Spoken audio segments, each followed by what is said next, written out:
지난 시간 우리가 7장 1절에서부터 6절까지 말씀을 가지고 생각을 했었습니다.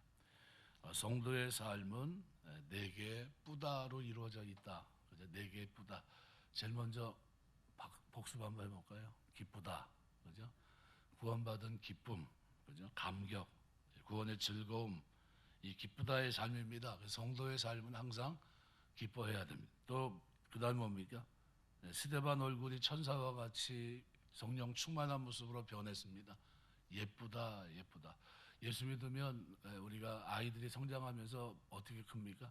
미운 짓도 하지만 예쁜 짓도 많이 해요. 근데 얼굴이 마음이 바뀌니까 뭐가 바뀌어요? 얼굴도 달라집니다. 예쁜 얼굴이 되죠. 기쁘다, 그다음에 예쁘다. 예쁘다의 삶이에요. 어디 가서라도 그죠? 사랑받는 자의 삶이 되고요.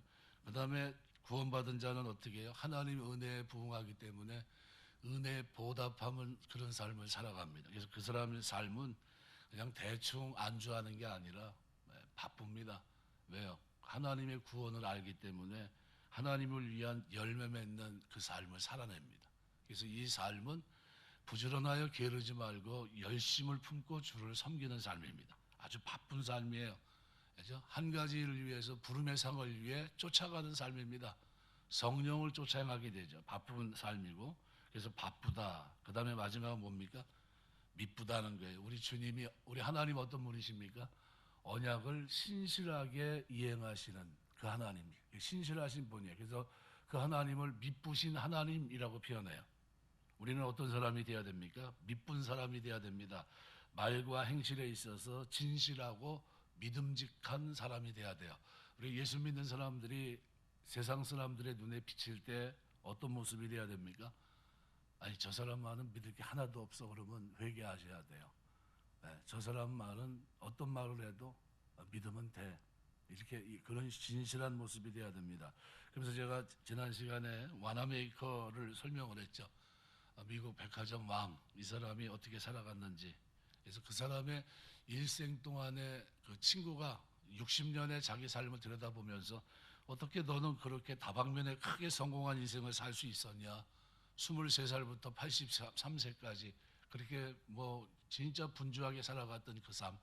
최신부 장관도 했고 주일학교 교사도 하고, 그런데 제일 그가 귀하게 여겼던 직업은 뭐냐 하면 교회 책임자였습니다. 주일학교 부장이죠. 우리로 말하면 부장의 사역. 그걸 위해서 최선을 다했고요. 그런 그에게 그가 했던 말은 뭡니까? 즐거운 마음으로 바쁘게. 이게 그의 삶이었습니다. 인생을 살아가면서 즐거운 마음으로 바쁘게 살았다는 겁니다. 우리 똑같아요. 우리가 법 아래 있지 않고 은혜 아래 있기 때문에 즐거운 마음으로 바쁘게 살아야 됩니다. 바쁘게. 그래서 지난 시간 우리가 1절부터 6절까지 봤는데 7장 1절은 우리에게 하나의 원리를 말해줍니다. 법은 살아있을 동안만 그를 주관한다는 원리와 법은 사람이 죽고 나면 그에게 아무런 의미를 주지 못합니다. 그래서 그 원리를 2절, 3절에서는 남편 있는 여인, 그죠? 이 부부관계와 빗대어서 쭉 설명을 했고요. 두 번째는 율법에서 자유함을 받은 우리가 그럼 어떠한 삶을 살아야 될지에 대해서 얘기합니다. 바로 4절, 그죠?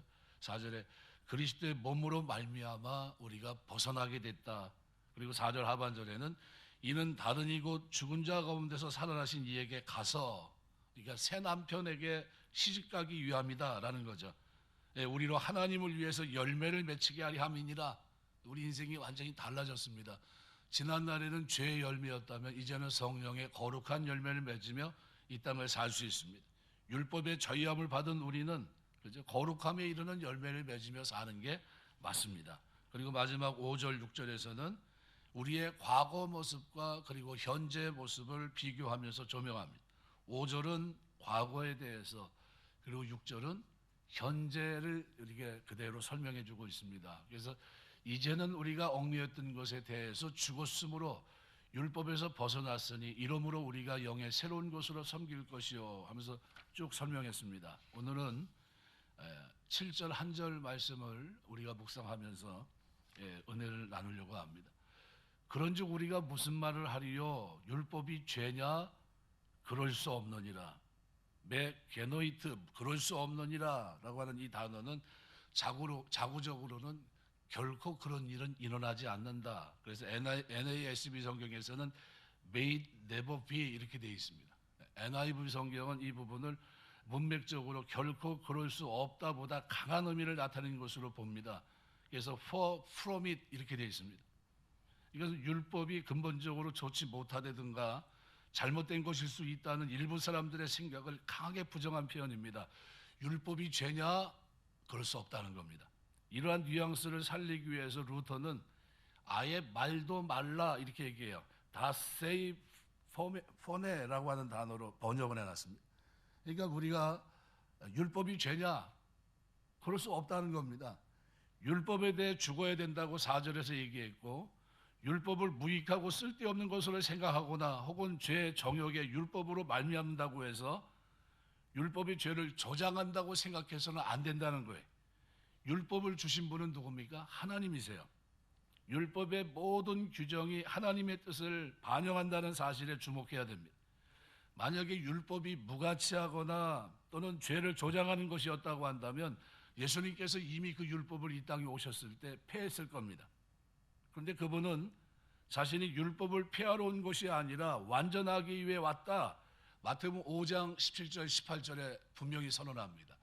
내가 율법이나 선지자를 폐하러 온 줄로 생각하지 말라. 폐하러 온 것이 아니요 완전하게 하려 함이라. 진실로 너희에게 이르노니 천지가 없어지기 전에는 율법의 1.1획도 결코 없어지지 아니하고 다 이루리라. 우리 중에 아무도 이를 가볍게 여기지 못하도록 우리 주님은 아주 못을 박았어요. 그러니까 누구든지 율법이 무가치하다거나 죄라고 주장한다면 이것은 곧 율법을 제정하사 우리에게 주신 하나님을 모독하는 행위와 같습니다. 그분은 이것이 우리에게 필요하기 때문에 주셨어요. 그래서 바울은 이 부분을 7절에서 13절까지에서 하나님께서 율법을 주신 목적, 율법의 기능에 대해서 이제 설명하게 됩니다. 그래서 오늘 본문에 보면 이렇게 변합니다. 율법이 죄냐? 그럴 수 없느니라. 율법으로 말미암지 않고는 내가 죄를 알지 못하였으니, 여기 내가 죄를 알지 못하였다. 이 안다고 하는 단어가 헬라 말로 두 단어가 있습니다.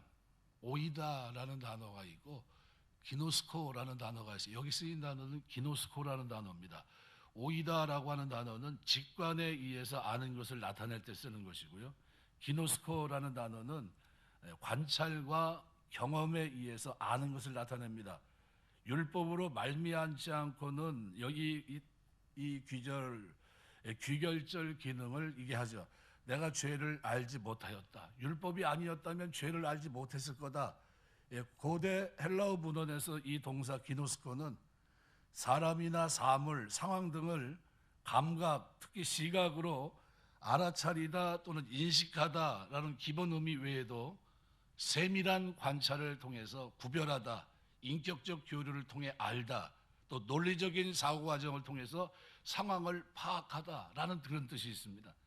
그러니까 바울은 굉장히 이렇게 포괄적인 경험과 관찰을 통해 알 수 있는 이 기노스코, 이 단어를 여기다 집어넣습니다. 율법의 중요성은 그것이 없이는 인간이 죄를 죄로 인식하지 못하는 데 있다는 것을 알게 하기 위해서 이 단어를 여기다 집어넣은 겁니다. 경험적으로 그리고 관찰에 의해서 아는 것, 이게 기노스코입니다. 내가 율법이 아니었다면 결코 죄를 알지 못했을 거랍니다. 율법은 그 자체가 악한 것이 아니라 인간의 악을 드러내주고 그것을 진단하고 치료할 수 있도록 우리 양심을 일깨워줍니다. 이러한 율법은 우리 인생은 멸망으로 이끌어가는 죄라고 하는 병을 깨달아 알게 하는 중요한 역할을 합니다. 율법은 죄를 치료할 능력은 없지만 죄를 죄로 인식하게 만들고 사람들을 그리스도께 인도하는 몽학선생의 역할을 감당합니다. 갈라디아서 3장 24절, 갈라디아서 3장 24절에 보면 이같이 율법이 우리를 그리스도께로 인도하는 초등교사가 되어 우리로 하여금 믿음으로 말미암아 의롭다함을 얻게 하려 함이라. 이 초등교사라고 되어 있는데요. 로마 시대는 누가 있었냐면은 이제 노예 가운데 잡혀온 사람들 가운데는 뛰어난 학자도 있을 것이고 교수도 있을 것이고 지식층에 있는 사람도 있을 겁니다. 이런 사람들이 아카데미까지 아이들을 교육하고 훈육하고 이렇게 하는데 어디까지 안내하냐면요, 학교 앞에까지 이제 안내하는 역할을 합니다. 율법이란 거는 초등교사와 같아서 어디까지 갑니까?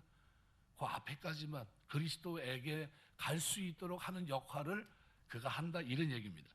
이 바울은 율법을 통해서 자기 속에 탐심이 있다고 하는 것을 알게 됩니다. 그래서 율법이 탐내지 말라 하지 아니하였더라면 내가 탐심을 알지 못하였으리라. 에피디미아라고 하는 이 탐심은 내적 욕망을 말합니다.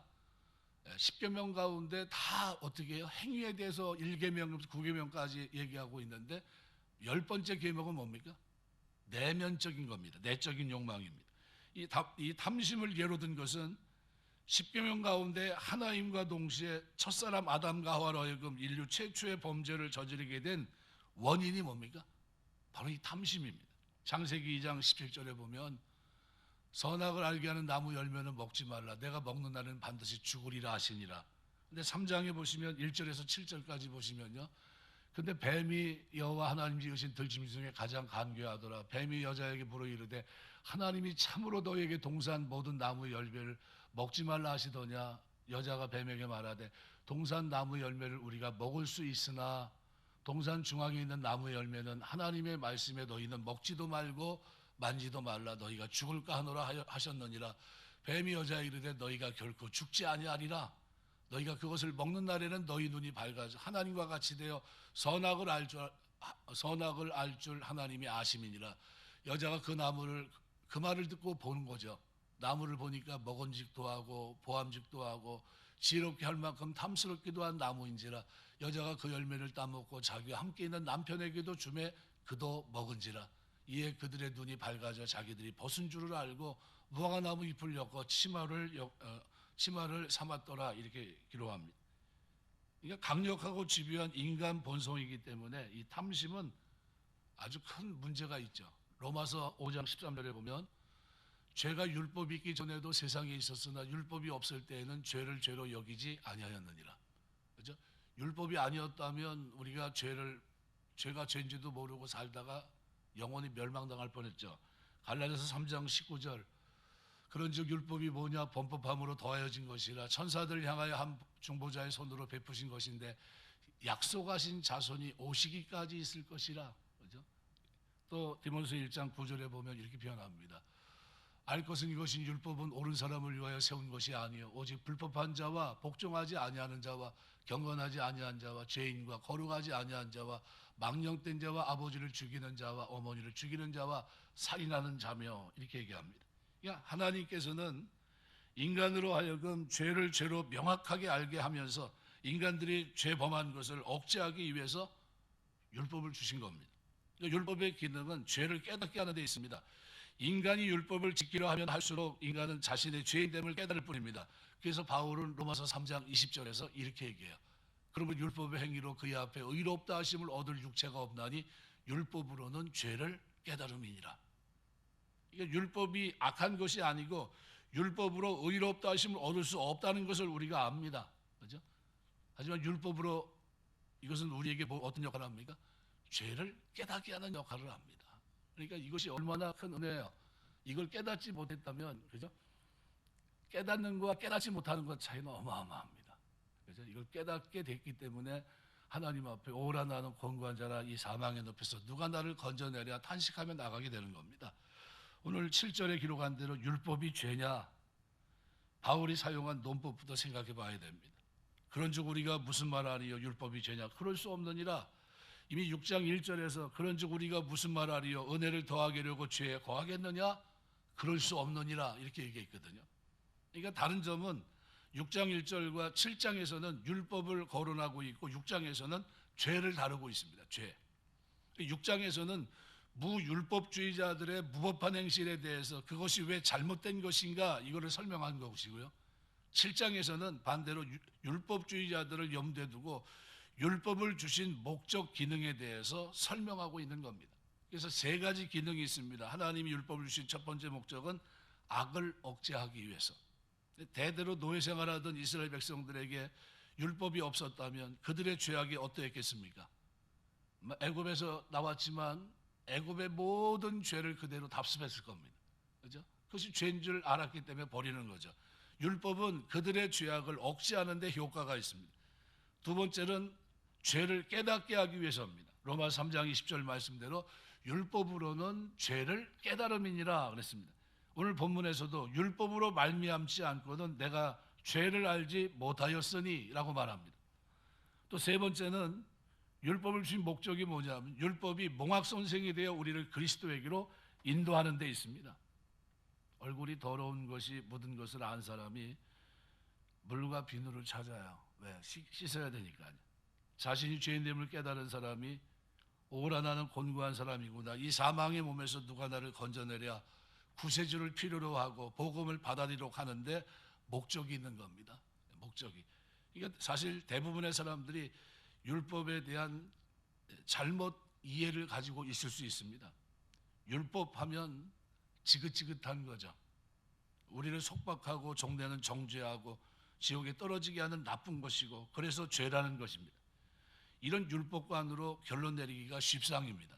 근데 5절 6절만 봐도 우리가 읽은 5절 6절을 보면 우리가 육신에 있을 때에는 율법으로 말미암는 죄의 정욕이 우리 지체 중에 역사여 우리로 사망을 위해 열매를 맺게 하였더니 6절은 뭡니까? 이제는 우리가 얽매였던 것에 대해 죽었으므로 이제 벗어난 겁니다. 율법에서 벗어났으니 이러므로 우리가 영의 새로운 것으로 섬길 것이요 율법 전문에 묵은 것으로 아니할지니라.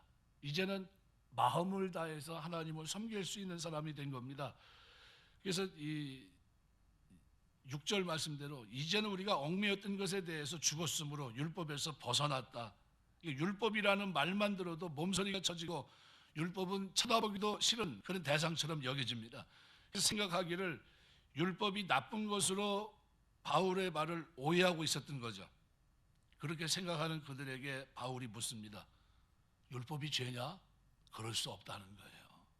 절대로 그런 일은 아니라는 겁니다. 바울이 이 오해를 풀어주지 않았다면 잘못 받아들였을 것이 너무나도 분명합니다. 그래서 이 문제를 다루기 위해서 바울이 7장을 기록한 겁니다.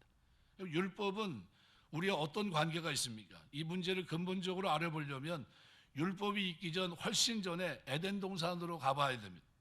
그때는 한 가지 계명만 있었을 뿐입니다. 창세기 2장 16절 보시면 여호와 하나님이 그 사람에게 명하여 이르시되 동산 각종 나무 열매는 내가 임의로 먹되, 그죠? 먹으라 하시고 다만 선악을 알게 하는 나무의 실과는 먹지 말라. 내가 먹는 날에는 정령 죽으리라 그랬습니다. 근데 그 많은 열매 중에 금한 열매를 먹도록 충동질한 것은 누굽니까? 사단이에요. 하나님이 주신 계명을 구실 삼아 사단은 하와를 유혹합니다. 율법을 어떻게 해요? 그 구실 삼아서 어떻게 해요? 이제 하와를 유혹했던 거죠. 한번 생각해 보란 겁니다. 하나님이 금하신 계명이 없었다면 사단은 유혹할 근거를 찾지 못했을 겁니다. 사단은 하나님 주신 계명을 악용했던 거죠. 하나님이 율법을 주셨을 때 사단은 동일하게 율법을 자기의 무기로 이용하기 시작했습니다. 그래서 율법 자체는 선합니다. 선한 것이. 율법 어디에 나쁜 뜻이 있습니까? 근데 율법은 의로운 것입니다. 그런데 율법을 다 지킬 수 없는 우리의 연약성을 아는 사단은 이 율법을 무기 삼아 우리를 정죄하고 속박했던 겁니다. 고린도전서 15장 56절 보면 사망이 쏘는 것은 죄요 죄의 권능은 율법이라 그랬습니다. 그럼 이런 질문을 우리가 제기할 수 있습니다. 하나님께서는 이렇게 될 것을 모르고 우리에게 율법을 주셨을까? 아닙니다. 다 아셨죠? 아시면서 율법을 주신 목적은 도대체 어디 있습니까? 사단은 율법을 권능 삼아 속박하고 정죄하면서 회심의 웃음을 지었을 겁니다. 근데 하나님께서는 이 과정을 통해 누가 나를 건져내랴 하면서 예수 그리스도를 부르도록 오늘 우리를 인도하신 겁니다. 그래서 복음 전에 율법이 먼저 주어졌고 바울은 복음을 전하기에 앞서서 죄론을 먼저 말씀했던 겁니다. 왜 예수 그리스도를 구조로 영접하지 않는 것입니까? 대답은 딱 한 가지예요. 자신이 죄인됨을 모르기 때문이에요. 내가 봐도 나는 괜찮은 사람이라는 겁니다. 지성인들은 더하죠. 나는 어려서부터 크게 잘못한 게 없어요. 나는 도덕적으로 문제가 없는 사람입니다. 이렇게 얘기해요.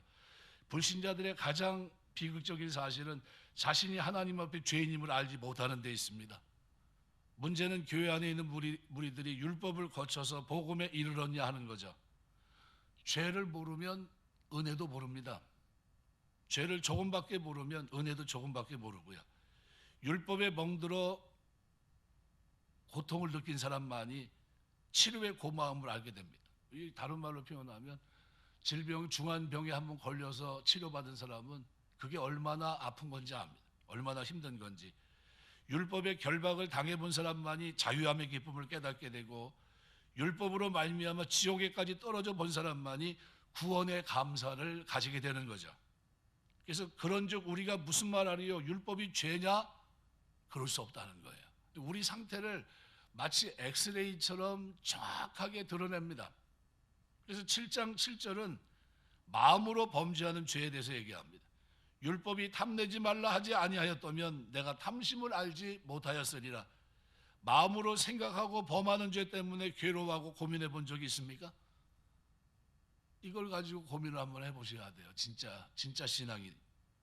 바울은 고린도서 2장 3장에서 사람을 세 부류로 분류해서 말합니다. 2장 14절, 육에 속한 사람은 하나님의 성령의 일들을 받지 아니하나니 이는 그것들이 그에게는 어리석게 보이며 또 그는 그것들을 알 수도 없나니 그런 일은 영적으로 분별되기 때문이라. 이 사람은 누굽니까? 불신자예요. 불신자는 육에 속한 사람입니다. 또 3장 3절에는 너는 아직 육신에 속한 자로되 너희 가운데 시기와 분쟁이 있으니 어찌 육신에 속하여 사람을 따라 행함이 아니리요. 이 사람은 누굽니까? 이 사람은 그리스도 안에서 어린아이 같은 사람이에요. 육신에 속한 사람이에요. 네, 구원은 받았지만 어때요? 아직 행실이 온전한 자에 이르지 못하는 거죠. 3장 1절에 보면 형제들아 내가 신령한 자들을 대함과 같이 너희에게 말할 수 없어서 육신에 속한 자 곧 그리스도 안에서 어린아이를 대함과 같이 하노라. 신령한 사람 나옵니다. 이 사람은 누굽니까? 그리스도 안에서 성숙한 사람, 그죠? 장성한 자의 분량에 이른 사람을 가리킵니다. 이게 무슨 얘기냐면요, 마음과 생각으로 짓는 죄 때문에 괴로워하고 정죄감에 빠져 있는 로마서 7장의 이 사람도 위에서 말한 세 부류 중에 어디에 속한다고 생각해 보십니까? 로마서 7장에 있는 이 사람. 오늘날 그리스도 안에서 마음과 생각으로 범하는 죄 때문에 괴로워한 사람은 그렇게 많지 않은 것 같아요. 바울은 어떻게 해서 마음의 죄를 깨닫게 되었다고 말하고 있습니까?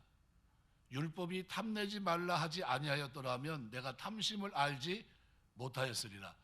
탐내지 말라고 하는 이 계명은 10계명 가운데 마지막 계명입니다. 마가복음 10장에 보시면 한 부자 청년이 예수님을 찾아옵니다. 10장 17절에서 27절의 기록인데요.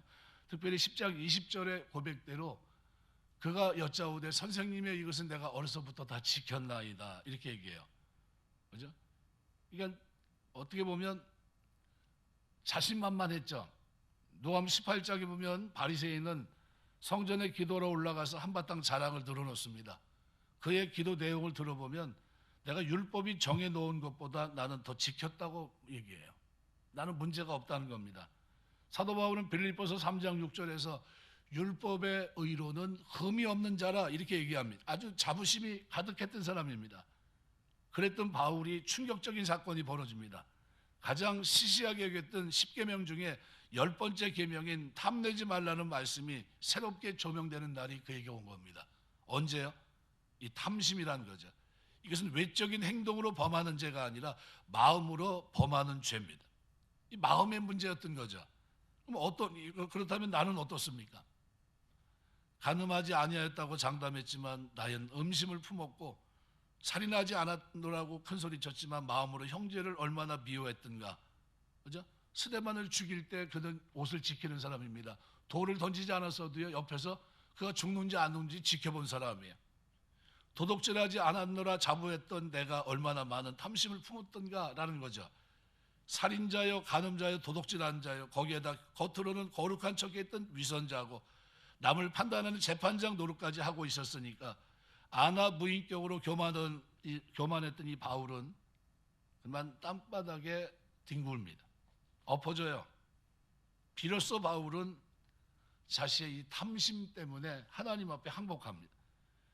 바울에게 이런 경험이 언제 일어났다고 생각하십니까?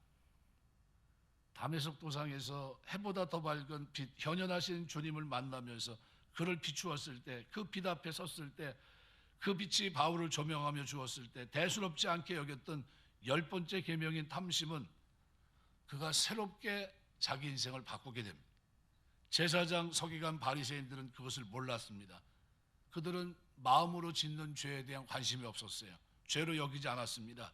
그래서 그들을 향한 주님의 질책은 과일실진저 외식하는 서기관과 바리새인들이요, 회칠한 무덤같이 겉으로는 아름답게 보이나 그 안에는 죽은 사람의 뼈와 모든 더러운 것이 가득하도다. 이와 같이 너희도 겉으로는 사람에게 옳게 보이되 안으로는 외식과 불법이 가득하도다. 예수님은 그들을 책망하셨습니다. 그렇다고 한다면 바울이 경험했던 그 빛의 비추음을 받은 경험이 우리에게 있습니까? 그래서 내가 죄인 중에 괴수라고 깨어졌던 그런 날이 나에게 있었냐는 거죠. 오늘 우리가 예수를 믿으면서 진짜 중요한 것은 이 마음의 영역이에요. 그래서 빌 하이빌즈는 그런 얘기를 합니다. 아무도 보지 않을 때 당신은 누굽니까? 이렇게 질문해요. 책을 또 그런 책을 하나 써냈더라고요. 아무도 보지 않는 그때, 그죠? 마음대로 행하는 당신은 어떤 사람이냐는 거죠. 고린도서 4장 4절에 보면 이 세상 신이 믿지 아니하는 자들의 마음을 혼미하게 하여 그리스도 영광의 복음의 광채가 비치지 못하게 하미니 그리스도는 하나님의 형상이니라. 고린도서 4장 6절에도 어두운데 빛이 빛이라 말씀하셨던 그 하나님께서 예수 그리스도의 얼굴에 있는 하나님의 영광을 아는 빛을 우리 마음에 비추셨느니라. 우리가 예수 믿는 건요, 하나님의 은혜입니다. 우리 마음을 비추신 거예요. 마음밭이 바꾸게 하신 겁니다. 그래서 우리가 이제는 어떻게 해요? 사람의 눈을 의식하지 않고 모든 두려움을 떨쳐버리고 우리가 이제는 살 수 있는, 그죠? 하나님 앞에서, 사람 앞에서 하나님 사랑, 이웃 사랑을 실천하며 살 수 있는 사람이 되게 한 겁니다. 오늘 8절 말씀에 보면 이렇게 표현. 그러나 죄가 기회를 타서 계명으로 말미암아 내 속에서 온갖 탐심을 이루었나니 이는 율법이 없으면 죄가 죽은 것입니다. 온갖 탐심이라는 것은 죄악의 동기가 됐다는 겁니다. 이 탐심이라고 하는 이 단어, 누가복음 12장 15절 말씀에 보면 삼가 모든 탐심을 물리쳐라 그랬습니다. 맨 앞부분에 보면 율법이 죄냐 그럴 수 없느니라 라는 그 부분에서 누가복음 12장 15절 보면 삼가 모든 탐심을 물리치라 그랬어요. 사람의 생명이 그 소유에 넉넉한 데 있지 않다고. 또 골로새 3장 5절 보면 그리고 땅에 있는 지체를 죽이라 곧 음란과 부정과 사욕과 악한 정욕과 탐심이니 탐심은 우상 숭배니라. 디모데서 6장 9절 10절 보면 이렇게 표현합니다. 부활하는 자들은 시험과 울무와 여러 가지 어리석고 해로운 욕심에 떨어지나니 곧 사람으로 파멸과 멸망에 빠지게 하는 것이라. 돈을 사랑함이 일만하게 뿌리가 되나니 이것을 탐내는 자들은 미혹을 받아 믿음에서 떠나 많은 근심으로 자기를 찔렀도다 그랬습니다. 이 탐심, 이 죄악을 멀리해야 됩니다. 그러기 위해서 우리는 어떻게 해야 됩니까? 내 몸을 저 복종시켜야 돼요. 육체의 소욕이 우리 가운데 일어나지 않도록 늘 예레미야 23장 29절 말씀에 보면 여호와의 말씀이라 내 발이 불같지 아니하냐 바위를 쳐서 부서뜨리는 방망이 같지 않느냐. 이 말씀의 방망이로 우리 자신을 쳐서 말씀 아래 굴복시켜야 됩니다. 욕심이 내 속에서 어떻게 해요? 죄 가운데 행하지 않도록, 하나님 말씀을 벗어나 행하지 않도록 우리가 최선을 다해야 됩니다. 말씀을 맺겠습니다. 이제 로마서 말씀을 이제 수요일마다 이제 저녁에 이제 제가 하고 오전에는 구역 예배 우리 이재훈 목사가 할 거고요. 주일은 이제 제가 느헤미야를 강해하려고 합니다. 주일 낮 예배 특별하게 절기가 아닌 이상은 하나를 택해서 쭉 이렇게 하려고 하고 있고요.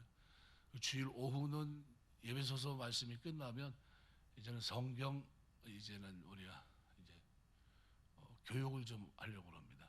이제 오후 시간은 이제는 성경 공부하는 시간을 이제 하려고 그래요. 그래서 뭐 여러분이 이제 하고 싶은 뭐 소요리 문답, 웨스트민스터 소요리 문답이라든가 아니면 뭐 성경 관련돼 있는 뭐 다양한 뭐 여러 가지를 이제 지속적으로 이제 오후 시간을 활용해서, 왜냐하면 이렇게 여기저기 문의를 해봤더니 다른 교회도 대부분 오후 시간을 그렇게 이제 성경 공부를 많이 이제 하더라고요.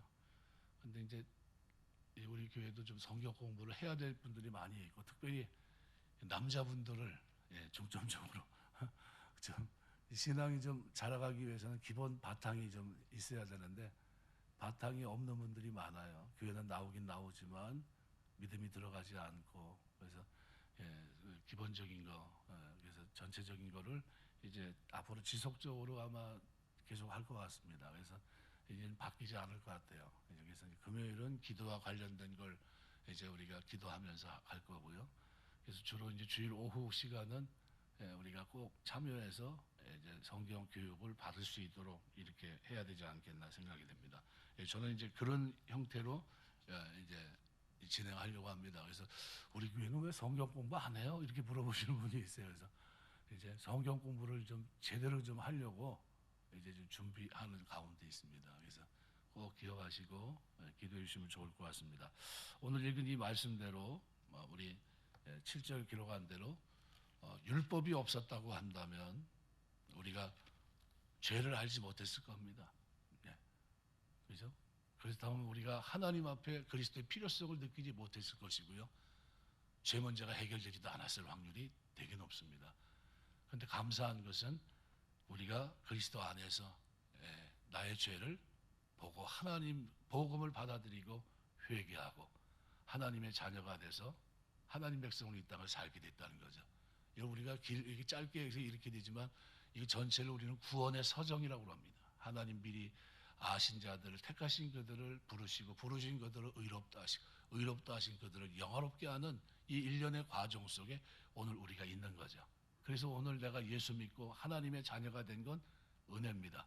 그래서 그 교회 오신 분들이 이렇게 구원의 서정 뭐 이런 것들을 이제 우리가 오후 시간에 이제 제가 시간 나는 대로 이걸 쭉 이제 할 겁니다.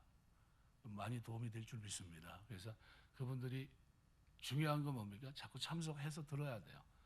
그래서 이제 아마 페이퍼로 하나씩 주고 오후 시간에 잠자는 사람이 없이 모두 다 참여해서 열심히 할 수 있도록 이렇게 이제 하려고 합니다. 필연적으로 남자분들 직분을 뭐 해야 될 이런 분들은 다 참석해서 공부할 수 있도록 이렇게 하려고 합니다. 우리 신앙생활하면서 내가 하나님 백성으로 이 땅을 살게 된 것 이것이 얼마나 감사한가. 이 내적 욕망을 하나님의 복음의 말씀의 방망이로 부숴서 우리가 예수 믿는 사람은 하나님의 뜻 그다음에 말씀 그리고 내 생각 이 순서가 있어요. 우리가 늘 뭘 제일 위에 둬야 됩니까? 하나님의 뜻 그다음에 하나님의 말씀 말씀의 불 방망이로 우리가 이 모든 죄악된 생각들 모든 욕심들 이런 것들을 어떻게 부수셔야 돼요. 부수고 우리가 내 몸을 복종시키며 하나님 구원받은 자로 어린아이가 아니라 신령한 자에 속한 자로 이 땅을 살아내는 이 삶을 오늘 우리가 살아내야 될 줄 믿습니다. 살아가면서 하나님의 말씀으로 무장된 가운데 하나님의 전신갑주를 입고 믿음의 방패를 가지고 성령의 그 말씀을 가지고 이 땅에 악한 마귀 사단의 계계를 물리치고 끝까지 모든 정욕을 이기면서 그리스도 안에 승리의 삶을 사는 축복이 저 여러분의 믿음 생활 속에 있게 되시길 주의 이름으로 축원합니다. 기도하겠습니다.